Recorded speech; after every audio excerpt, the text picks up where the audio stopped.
Oui, pour la 4e année consécutive, la Suisse a été désignée pays le plus compétitif du monde par les experts du Forum économique mondial. La France n'est qu'au 21e rang. Alors comment expliquer cette excellence dans les entreprises helvétiques? Cela tient en 2 mots. Pragmatisme et diversité. Exemple dans la région de Genève avec Thierry Chauffour, Laurent Brocard et Karl Monin. Libérez vos idées. C'est le thème de la semaine de l'entrepreneuriat à l'Université de Genève. On parlait tout à l'heure du premier client, mais quelque part le premier client c'est bien. Le plus difficile c'est de le faire racheter après derrière.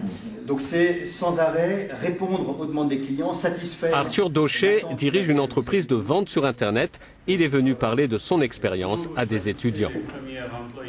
On apprend surtout la théorie, eux ils ont plus la pratique, donc on peut vraiment se confronter à la réalité. Je trouve que les exemples comme ça concrets, c'est toujours mieux qu'un cours où il y a toujours une trame qui est toujours la même, avec un même business model. Quand on a des exemples comme ça, c'est toujours plus intéressant. Ce type de rencontre est très développé dans les universités et les étudiants sont mieux préparés à créer leur entreprise. Voilà un des facteurs qui explique l'excellence de l'entrepreneuriat suisse. Avec ses salaires élevés, hors de l'Europe communautaire, la Suisse est pourtant devant Singapour, championne du monde de la compétitivité. On a des coûts de masse de salaire qui sont très élevés ici, qui nous poussent, nous, à sans arrêt optimiser tous nos process pour les affiner, les passer au feu et avoir des choses qui vont être le plus efficaces possible. Plus on va grossir, plus on va structurer les choses. Maintenant, on a, nous, un service de ressources humaines, par exemple. Avant d'être un entrepreneur suisse, Arthur Daucher avait créé sa première entreprise dans son pays, la France, en 1996. La société était à peine déposée, que le fax débordait de demandes diverses. Il y a une certaine difficulté à l'époque à créer son entreprise. Ensuite, le canton de Vaud est venu nous chercher pour nous installer en Suisse.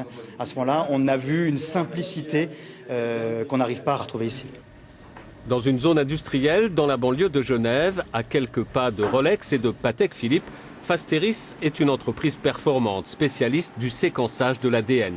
Son co-créateur, Laurent Farinelli, est un scientifique passionné et un dirigeant atypique. Cet été, il s'est absenté 3 mois pour de longues vacances en famille, déléguant ses pouvoirs à ses collaborateurs.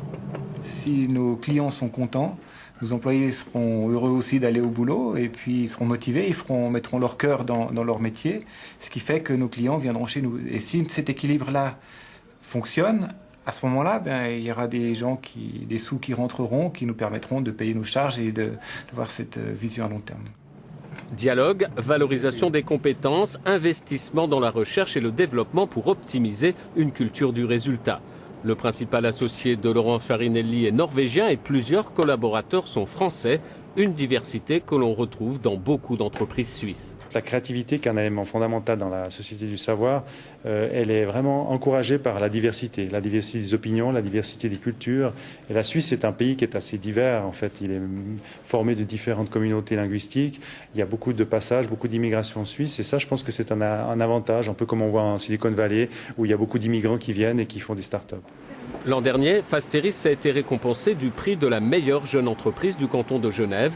Quant à sa volonté de créer une unité en France, elle y a renoncé, trop compliqué. Voilà, et côté suisse, c'est aussi une idée de sortie pour